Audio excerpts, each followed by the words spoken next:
Fala pessoal, 1-2 Esportes está do lado do Atlético na busca pelo bicampeonato da Copa Sul-Americana, uma promoção incrível de assinatura. E agora a gente também tem o apoio da Van na cobertura dessa decisão histórica. A Black Friday tá aí, o Natal tá chegando, então a gente vai falar da Van, a loja de departamentos mais completa do Brasil. Só na Van os brasileiros encontram presentes para a família toda. São mais de 350 mil itens, desde eletrodomésticos e roupas até brinquedos, celulares e artigos esportivos. Visitando uma das 166 lojas da Van espalhadas pelo país, você tem a melhor experiência de compras, com estacionamento gratuito e, claro, ofertas imperdíveis. Então acesse agora www.avan.com.br e faça a sua lista de compras. Avan, tudo num só lugar.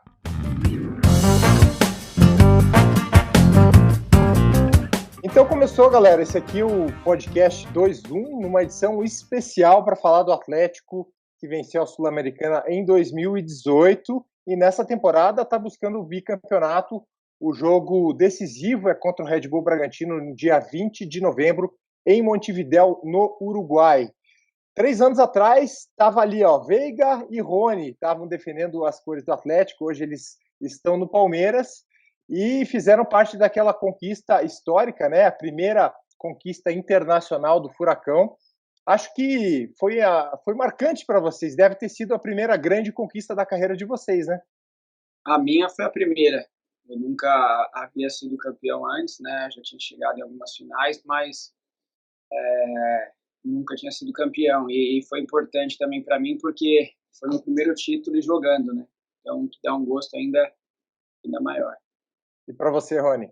A minha, sem dúvidas nenhuma, foi a primeira da minha carreira assim, internacional, e com certeza ficou marcado pro resto da minha vida, até pelo fato de eu ter chegado no clube no meio do ano, né? Tava parado 8 meses, então para mim foi um privilégio muito grande ter participado de uma grande conquista que foi da Sul-Americana, ainda mais com um grupo que tinha o Atlético Paranaense, um grupo que me acolheu super bem, então ali com certeza ficou marcado pro resto da minha vida.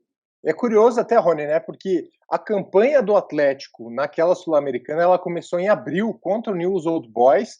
O Veiga até ficou no banco nesses 2 primeiros jogos. Você não estava nem no clube ainda, né? Você chegou no meio do ano e assistiu esse início de campanha de fora, né?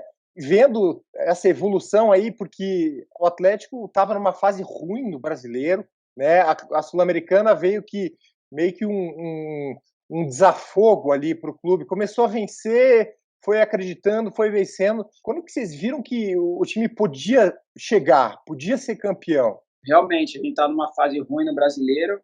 Se eu não me engano, acho que o primeiro jogo foi em casa contra o New Old Boys. Acho que foi 5-0.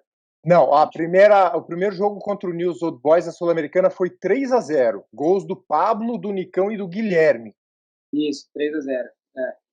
E, cara, sendo bem sincero, nesse primeiro jogo, lógico que a gente sabia que era um campeonato importante, mas a gente não falava, cara, a gente vai chegar ou não. A gente queria chegar, mas não tinha essa convicção até pelo momento que a gente estava vivendo no brasileiro.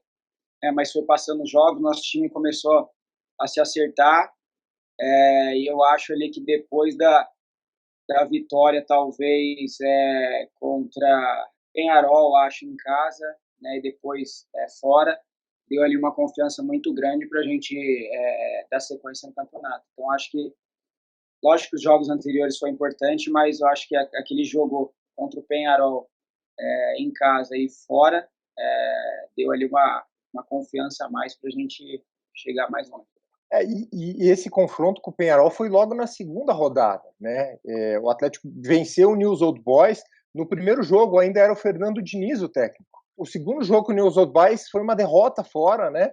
E depois o Thiago Nunes assumiu, né, o comando do time, jogou contra o Peñarol, venceu, tinha aquele momento que estava muito mal no brasileiro e começou a emendar vitórias. E depois teve aquela vitória de 4-1 fora de casa lá em Montevidéu, que acho que mostrou que podia chegar, né? Podia avançar mais, né? E você, Rony, vendo de fora isso, treinando só, como que era o ambiente daquele grupo? Como que era estar de fora só vendo o pessoal jogar?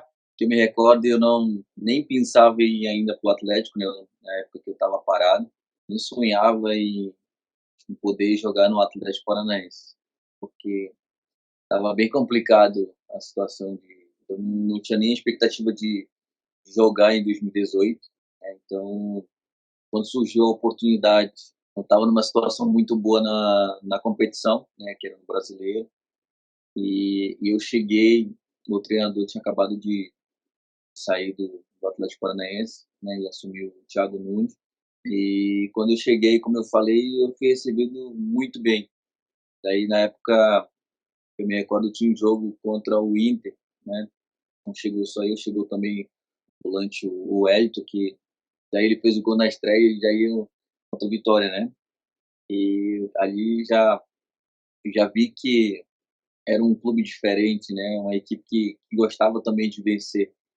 Então, eu assisti os 2 primeiros jogos, que foi contra o Vitória e contra o time lá do Uruguai, Peñarol, né, que eu vi a grande vitória do Atlético Paranaense ali, onde, né, também o time deu uma levantada na moral dos jogadores.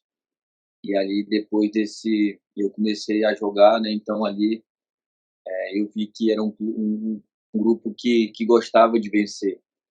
Então eu acredito que a confiança que deu nesses jogos de vencer, eu acredito que eles, né, já estavam confiantes para poder crescer na competição. E foi o que aconteceu.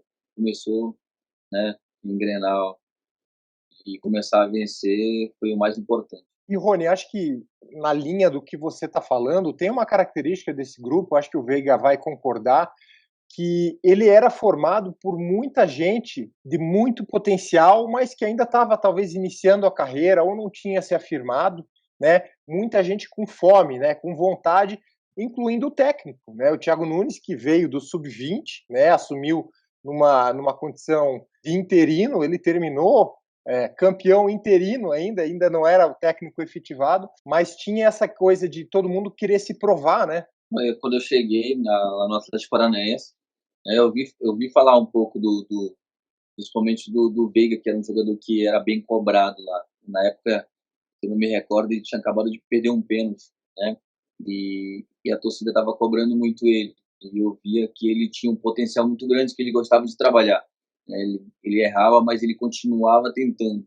Então, eu acredito que, né, a confiança que a equipe, né, e o treinador tinha nele foi fundamental para ele crescer, né, como um profissional, como um grande jogador que ele é hoje. Então, eu acredito que essa confiança que todos passaram para ele foi fundamental para a conquista também, né, da Sul-Americana, que é onde ele fez os grandes jogos. Concorda, Veiga? Eu concordo, falando por mim também, eu 2017 estava no Palmeiras, depois fui emprestado, então eu cheguei lá também com essa mentalidade, poxa, eu preciso nesse ano fazer acontecer, jogar, me destacar.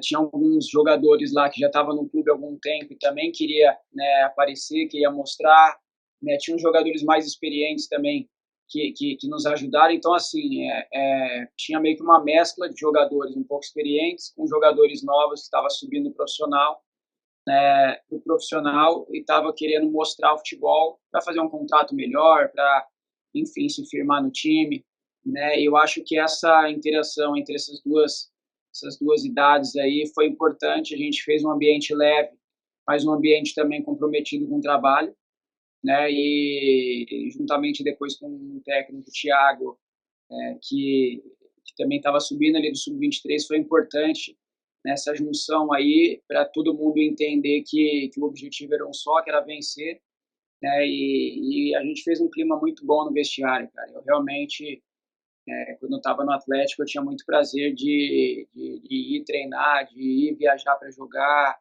sabe? Porque a gente se cobrava dentro de campo, mas fora de campo era um negócio muito leve, que ajudava, inclusive, dentro de campo, quando a gente estava jogando. Qual que era o som do vestiário? Qual que era a música e o hit que embalava o vestiário?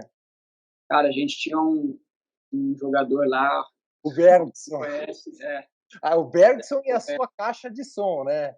o Bergson, cara, era um atacante, Ele gostava de trabalhar. Ele era um cara, vamos dizer assim, um pouco estranho, né? Porque ele era um cara muito comprometido dentro de campo, né? Gostava de treinar, pô, fazia treino fora, mas também saía, pô, acabava o treino, ele realmente levava ali aquela alegria para todo mundo. Eu brinco e falo que todo time tinha que ter um Bergson, né? Porque, poxa, ele mudava o ambiente onde ele chegava, na fisioterapia, nas viagens, ele com a caixa de som, com as músicas dele, então ele fazia o ambiente ficar leve, assim, sabe?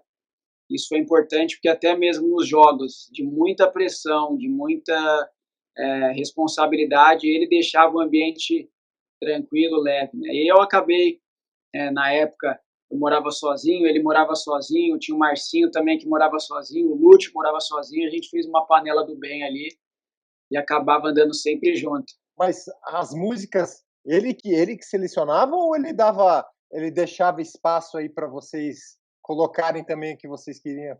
Não, mais ele que Ele era o tocava, DJ. né? Ele era o DJ, ele puxava mais pro funk, pro pagode, pro sertanejo, né? Essas coisas assim. Às vezes, de vez em quando, a gente tinha que dar uma segurada nele, porque ele colocava umas músicas que não podia tocar no aeroporto, em restaurante. Se deixasse, Ele tocava, não tava ele nem queria tocar e não tá nem aí. E nesse clima, assim, quem que era o cara mais resenha daquele grupo? Mais resenha, cara, acho que era o Bergson. ele mesmo. Era ele mesmo? O Bergson, ele geralmente você tem mais afinidade, né, com uma pessoa. O Bergson tinha afinidade com todo mundo, né? E ele acho que na primeira semana dele, ele abraçando o diretor, tirando onda com o Thiago Heleno. E, poxa, um dia eu perguntei para ele: Bergson, você conhece esse cara? Não, conhecia agora, fazia tipo 4 dias que ele estava lá. E já estava na intimidade, assim. Já tava na intimidade. E, cara, vocês tinham, como você falou, Thiago Heleno, general, tinha o Lúcio Gonzalez também, né? Pô, uma lenda aí do futebol. Como que esses veteranos faziam? Tinha o Paulo André também, que era reserva, né? Mas com muita experiência. Como que esses veteranos davam uma segurada às vezes? Se era necessário isso? Cara, era assim, o Bergson, ele sempre brincava muito, assim, sabe? Mas ele não era um cara meio sem noção no sentido de, vou fazer uma coisa que pode prejudicar. Não, então acabava, cara, que ele mais fazia os caras mais velhos entrar na brincadeira do que os caras mais velhos dar uma acalmada nele, né? Então, poxa, acabava jogo, no outro dia era folga, Lúcio, tô indo com a carne para sua casa, aí vamos fazer um churrasco. Não vou, mas meus filhos, não, seus filhos vai participar do churrasco, tô chegando. E tem mais alguém assim que ajudava a contribuir? O Rony também é um cara bem descontraído aí, mas você estava chegando aí no elenco, no grupo, naquela época, você já chegou com aquela intimidade do Bergson? Não, eu cheguei bem pianinho, até porque é a primeira vez que eu estava chegando num clube assim, até pelo fato de ser um clube de Série A também, né? E eu estava chegando, eu cheguei bem pianinho, caladinho, até pelo fato também já conheci o Bex, né? Nós jogamos juntos no Náutico, então ele também facilitou um pouquinho para mim, né? Porque eu já conhecia ele, né? A gente jogou no Náutico em 2016, então ele já conhecia, e depois acabei fazendo amizades, né? Então ali foi rapidinho, né? Quando você conhece uma pessoa dentro do clube, já que você jogou junto, ali facilita muito para você, né? Quando eu cheguei aqui também no Palmeiras, já conheci o Veiga, então ali também ele me ajudou, né, a me adaptar o mais rápido possível, conhecer as pessoas, então isso facilita muito para você. Teve uma pessoa, vamos dizer assim, que foi importantíssima para essa conquista. Jarlan Barreira. Lembram dele? Lembra? O meia do Júnior Barranquilla, que errou o pênalti na prorrogação. O Dezinho lá, né? 10. Aquele momento acho que foi o mais nervoso, porque chegaram na final, vencia por 1-0 e depois vai para a prorrogação e os caras têm um pênalti. O que passa na cabeça? Teve duas coisas bem nervosas, né? Que foi o primeiro jogo da final, né, eu consegui fazer um pênalti na área, lembra desse lance? E daí eu fiquei, falei, o que eu fiz? Então, querendo ou não, passa um monte de coisa na tua cabeça. E o zagueiro foi lá e errou o pênalti. E daí no segundo jogo também teve outro pênalti, né, que o cara acabou errando. Esse, eu acredito que também esse ficou bem nítido, assim, que eu fiquei bem pensativo, né, pensei que não iria dar certo pra gente. Depois que o cara acabou errando o pênalti, né, eu falei: "Não, é nosso, né, não tem pra onde, não vai escapar, é nosso". O ambiente naquela noite na Baixada também estava espetacular, né? Aquela chegada ao estádio, o ambiente em si, a torcida inflamada. O time começou muito bem o jogo, mandando no jogo, e depois, né, o que aconteceu? Que vocês pararam de jogar, vamos dizer assim, e os colombianos começaram a tomar conta do jogo, empataram. Em algum momento vocês chegaram a pensar realmente, nossa, o negócio está difícil aqui. Como que era a cabeça de quem está jogando naquele momento? Eu acho que o primeiro tempo, a gente fez um primeiro tempo bom. A gente começou o jogo muito forte, né, que era uma característica nossa. E até depois que eles fizeram o gol ali, a gente. Acho que o gol foi no segundo tempo, se não me engano, deles, né? Mas a gente começou um primeiro tempo forte, né? E daí depois que eles fizeram o gol, eu acho que o nosso time, por já ter colocado um ritmo muito forte desde o começo, a gente cansou um pouco. Alguns jogadores já estavam vindo uma sequência, acabou sentindo dor ou cansaço, enfim, daí foi sair no time deles, pegou uma confiança grande, começaram a chegar no gol, então aquela hora ali não tinha nem acontecido o pênalti ainda. Eles deram, acho que umas 5, 6 finalizações seguidas ali. Eu falei, cara, tô achando azedar, velho. Mas aí depois, quando fez o juiz marcou o pênalti, eles erraram, eu falei, cara, é pra ser nosso então, não tem. E nas cobranças você marcou, né? Você já tinha marcado, acho que um gol de pênalti contra o Bahia, né? Já, nas quartas. Nas quartas de final. Depois a gente fala daquele jogo, acho que talvez foi um dos confrontos mais difíceis aí também que vocês tiveram, mas na final mesmo, aquela decisão por pênaltis, o Santos não pegou a cobrança, mas acho que deve dar uma confiança para vocês ter um goleiro do calibre dele ali, né? Não, dá porque o Santos é um grande goleiro. E ele não pegou, mas, cara, o time deles acabou falhando algumas cobranças. Mas eu vou te falar ali que, cara, bateu um pênalti naquele dia, era um nervosismo, era uma angústia que sentia, um negócio, porque tinha responsabilidade. Cara, dá um frio na barriga, dá um certo medo, né? Passa um filme na cabeça, você vê aquele estádio, poxa, tava lindo aquele dia lá, desde a chegada até a hora do estádio, um barulho que eu nunca vi, você não ouviu o cara do lado, daí vai para pênalti. Mas você fez a cobrança que você treinava ou você mudou na hora? Eu não mudei nada na hora, porque geralmente, muitas vezes em disputa de pênalti que confunde, você querer às vezes mudar em cima da hora ali na caminhada até o pênalti. Eu falei, naquela época lá eu treinava, batia igual eu treinei, eu falei, cara, seja o que Deus quiser, eu vou bater. E daí você vai andando, cara, devagar, sabe? Parece que tem 2 quilômetros aquela distância, e daí na hora que você faz, sai um peso de suas costas, você volta até trotando, leve, tranquilo. Fiz o meu trabalho, né? E assistir o outro cobrar também deve ser uma tensão grande, né? O Thiago Heleno, quando chegou para bater aquele pênalti decisivo, que ele deu aquela bicuda, o goleiro ficou no meio do gol, ele chutou forte ali no canto esquerdo. Vocês sabiam que estava garantido ali por ser ele que ia bater? Eu sabia. Eu ser sincero que eu sabia ali, quando ele pegou a bola eu já sabia. Porque o negócio é o seguinte, o Thiago Heleno, na hora que ele bate o pênalti, ele nunca errava o gol. Ele batia muito forte.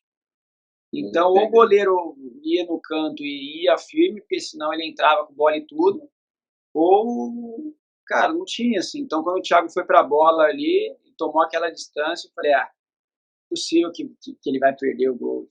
E aí, cara, só alegria depois. Rony passou muito nervoso também? Passei, até porque eu era o sexto a bater. E eu tava atordoado, tava em choque, meu. O Renan já tinha errado o pênalti, né? Se ele fizesse, a gente ia ser campeão. Né? Aí depois foi o Thiago. Eu falei, Se o Thiago erra, o Rony se o tem que Thiago bater. era eu que tenho que bater. Então eu falei, eu tô aqui, tô passando mal. Mas daí eu tava confiante que também o Thiago iria fazer o gol. Depois que ele tomou aquela distância ali, ele vai soltar o pé, errar, o goleiro vai junto. Então, depois que terminou tudo, aí a felicidade foi completa, todo mundo começou a tirar aquele peso das costas, então, uma felicidade imensa, sem explicação. A gente falou um pouquinho, o confronto com o Bahia, teve cobranças de pênaltis também. Dos confrontos, tirando a final, acho que foi um dos mais equilibrados, né? O Atlético venceu fora, perdeu em casa, foi para os pênaltis, só que foi uma sequência de pênaltis mais tranquila, né? Foi 4-1 naquela sequência, o Veiga marcou gol. Esse jogo, o primeiro jogo, teve muita polêmica com o VAR também, né? Foi para vocês talvez um dos jogos mais difíceis? Foi mais difícil, o time do Bahia muito bem treinado, estava numa fase muito boa. Hoje aqui eu brinco até com o Zé Rafael, que ele estava lá, né? Mas eu acho que foi um dos jogos mais difíceis. O primeiro jogo da final também achei bem difícil, assim, né? Mas o Bahia, esses 2 jogos foi complicado. Rony, você marcou um gol na Sul-Americana, né? Foi na semifinal contra o Fluminense, foi no jogo em casa, né? Isso. E aquele confronto com o Fluminense, vocês sabiam que vocês tinham mais time, apesar de talvez a grande mídia assim falar não, Fluminense, né? Do Rio de Janeiro, do Eixo. Vocês sabiam que vocês tinham mais time, mais qualidade para passar? Bom, para falar a verdade, eu acho que ninguém acreditava que o Atlético Paranaense iria passar, né? Ia chegar aonde chegou. O Fluminense estava todo mundo botando como, né, o favorito para passar pelo Atlético. E ali a gente, caladinho, continuou trabalhando, continuou confiante que iríamos passar. Então, isso foi o diferencial para a gente ter passado pelo Fluminense. Sei que atropelamos no primeiro jogo e atropelamos no segundo. Fizemos os 2 jogos de muita inteligência. A oportunidade que nós tivemos, nós matamos o jogo. Então, com certeza também foi um dos grandes jogos que nós fizemos. Foi importantíssimo a importância de cada jogador. Aí eu entrei também ali no segundo tempo, no segundo jogo. No primeiro jogo também eu entrei no segundo tempo. E tive a oportunidade, né, de participar desses jogos importantíssimos. Você era, vamos dizer assim, o 12º jogador, né? Eu era ali uma segunda opção, né? Segunda opção ali do Thiago Nunes ali, estava pronto para ajudar no segundo tempo, quando ele precisasse. E ali, só de Botar entrar no botar jogo, aquela estava feliz. velocidade lá, né? Bota a bola no Rony Com e corre. certeza, só de entrar no jogo já estava feliz. Até pelo fato de também já estar atuando com a equipe, eu já estava feliz, porque eu tinha passado 8 meses parado sem poder tocar numa bola, então só de ali vestir a camisa e estar no vestiário com a equipe, eu já estava muito feliz. Uhum. E o Veiga, eu acho que né, você foi importantíssimo, titular daquela equipe, deu assistência para o Pablo no jogo, né, da Baixada na final, mas acho que o jogo que você, vamos dizer assim, se confirmou foi contra o Caracas, né, que você fez 2 gols lá na Venezuela, né? Aquele jogo lá, um jogo que tinha um pouco de ansiedade, porque a gente não conhecia muito a equipe deles, né? E a equipe de fora, às vezes, sempre difícil de jogar. Então a gente chegou lá, poxa, um campo um pouco diferente, eu não sei nem falar, cara, como é que era direito. Parecia um clube, era tipo um Sesc, sei lá, que abafado. E daí aquele dia lá consegui fazer 2 gols, né? Deu uma confiança também pro jogo da volta. O jogo da volta eu não joguei, poupado, eu acho. Tava com uma sequência grande, mas ali a gente acredito que soube que a gente estava no caminho certo. E vocês tinham um companheiro ali no ataque, né? O Pablo, que estava numa fase iluminada, né? Fazia gol, virou o grande artilheiro aí da equipe. Tinha o Nicão também, né? O Nicão ainda continua no Atlético, vai tentar o bicampeonato. Queria que você falasse desses 2 jogadores aí para aquela conquista. Cara, Os dois foram muito importantes. O Pablo, os gols que ele fazia, né? Pablo, poxa, mesmo jogando na frente, marcava, ajudava pra caramba. E, cara, o Nicão foi, para mim, na minha opinião, um jogador fundamental também, porque ele era um jogador de beirada, mas um jogador muito forte. Muitas vezes, quando a gente estava sendo pressionado, a gente mandava a bola nele, ele segurava, dava tempo do time sair. Né? Então, esses dois jogadores aí tiveram muito mérito. O Nicão deu um passe para o Pablo no primeiro jogo da final, também importante. Fez o gol contra o Fluminense. Então, foram muito importantes. E o Nicão, como que era no vestiário, assim, como líder também? Eu não sei se ele é um cara que fala muito, mas é um cara que vocês têm muito respeito, né? O Nicão é mais na dele, né? O Nicão é mais tranquilo, mais quieto, ele fica mais na dele. Dessas palavras realmente. Ele não fala muito, não. Mas assim, ele é líder pela forma que ele se porta. Né? Muitas vezes o líder não é só aquele que fala, é um líder dentro de campo, na postura. Né? E o Nicão é esse cara. No vestiário, quem que falava mais? Era o Thiago, o Lúcio? Era o Thiago Heleno, basicamente. O Paulo André, às vezes, mas de um jeito mais sábio, né? O Paulo muito justo, muito centrado, jeito de falar. O Lúcio, a gente chamava de gringo. O gringo falava daquele jeito dele enrolado lá, mas que também sempre motivava a gente. E o Wellington também, sempre quando falava ali positivamente para a gente sempre entrar ligado e concentrado. Esse time aí, ele teve 2 jogadores que explodiram, né, que foram para a Europa, que estão brilhando lá, Bruno Guimarães e Renan Lodge, que jogavam muito já naquela época, hoje jogam ainda mais, mas que encaixaram naquele elenco, naquele time, e como a gente estava falando no começo, eram daqueles jogadores que precisavam se provar, que estavam no início da carreira, mas os dois já eram 2 monstrinhos naquela época, né? O Guimarães, ele chegou de um time que eu joguei aqui, o Audax, ele foi para o Sub-23. Ali no treino, nos primeiros treinos, quando eu cheguei, o Bergs e o Marcinho até perguntaram para mim, poxa, o que eu achava dele. Eu falava que ele tinha muita qualidade. E ele ali, eu acho que ele não tinha tanta parte tática que depois ele passou a ter. Ele era muito habilidoso, sabe? Tinha muito potencial. Mas eu acho que depois ali que ele subiu pra gente no time principal ali, o Thiago ajudou muito a questão tática, a questão de posicionamento, a questão de cumprir realmente a função. E daí, com o talento incrível que ele tem, poxa, ele fazia a diferença. E o Renan, cara, o Renan para mim é um dos melhores laterais que eu já vi. Chegava com uma facilidade para cruzar, até os gols que o Rony fazia lá no Atlético, o Pablo fazia, até eu mesmo fazia. Era sempre assistência do Renan. Então, cara, esses caras merecem estar onde estão. Fala um pouquinho deles, Rony. Bom, o Bruno, na época que eu cheguei, ele já estava também treinando com a equipe. A gente tinha subido também. Não tinha jogado muito, né, com o primeiro treinador. Passou a jogar com o Thiago mais vezes. O Thiago nos deu mais oportunidade para ele. Também ao Renan, se não me engano, já estava jogando. E são jogadores incríveis, né? Jogadores que têm muita qualidade, principalmente o Renan. O Renan tem uma qualidade impressionante de marcar e defender também, né?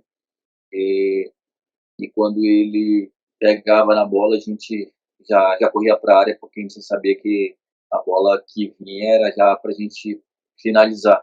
O cruzamento dele eu acho impressionante. Jogou na Sul-Americana, ele que cruzou para mim ali, eu tive o privilégio de fazer o gol. Então, são jogadores incríveis, tem méritos, né, de estar onde eles estão, né, felizes por eles, e espero que cada vez mais, né, eles cresçam, porque eles merecem.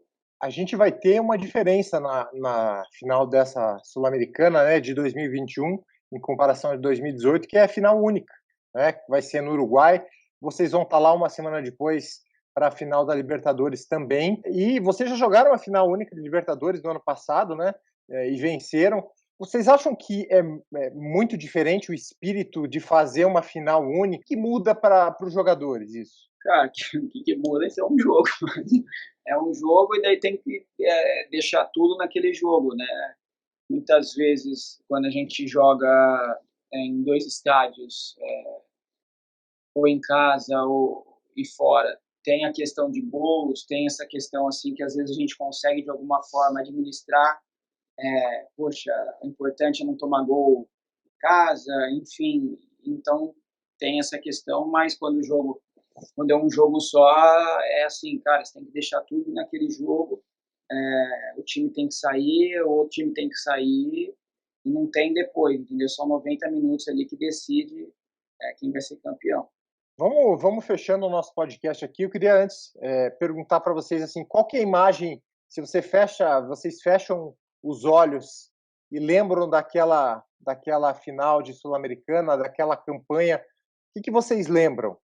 Bom, eu lembro de várias coisas, né? Principalmente nós chegando no estádio, né? Todo mundo ali dentro do ônibus, na chegada ali, fazendo aquela festa, nós mesmos, jogadores, né? Com o Bergson, com a caixinha dele.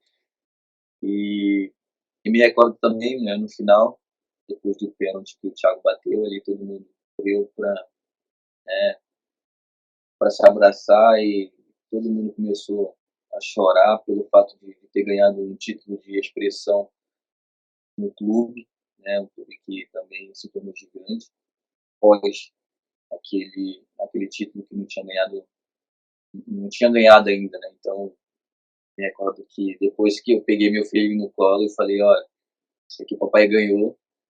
E, e eu também, né, me recordo tudo que eu vivi, tudo que eu passei, né? Passei, como eu falei, 8 meses parado e depois voltar ganhando o título, isso para mim foi extraordinário. E aí, Veiga, que chega na tua cabeça, assim, fecha o olho lembrando daquela campanha?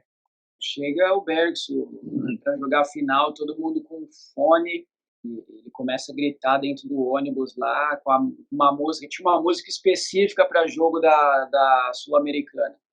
Então, na hora que virava a rua ali da arena, ele já colocava a música, e daí ele colocava aquela música, só que naquele dia, na final, ele começou a falar para a comissão, para a diretoria, para todo mundo cantar, e eu falei, cara, que loucura, a gente chegando para jogar, rua cheia, sabe, e que eu tenho um vídeo aqui no meu telefone, e quem olha o vídeo fala, cara, é impossível os caras tá chegando ali para jogar uma final, sabe.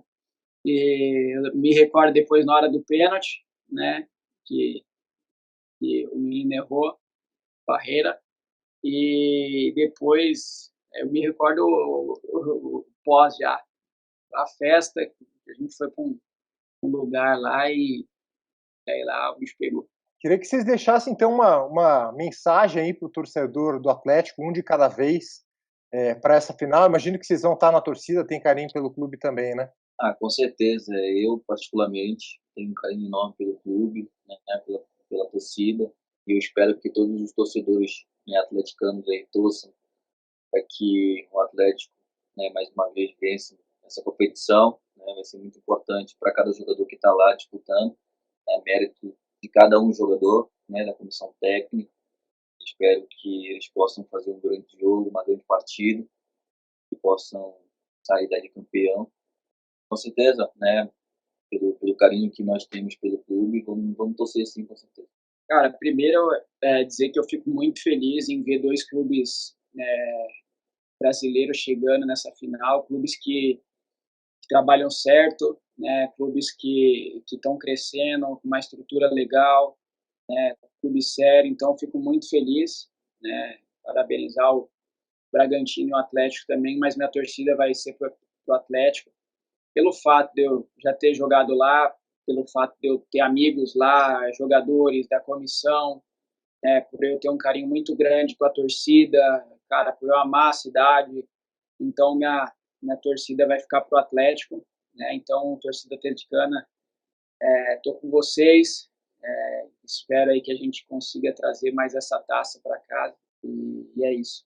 Valeu, pessoal. Muito obrigado aí pela atenção de vocês, por esse bate-papo aí, para relembrar aquela primeira vitória, primeiro título internacional do Atlético, que foi a Sul-Americana de 2018. Agora o Atlético vai tentar o bicampeonato em 2021, dia 20 de novembro, em Montevidéu contra o Red Bull Bragantino. Valeu, pessoal. Um abraço. Valeu, Fernando. Um abraço. Um abraço. Fala, pessoal. 1-2 Esportes está do lado do Atlético na busca pelo bicampeonato da Copa Sul-Americana, uma promoção incrível de assinatura.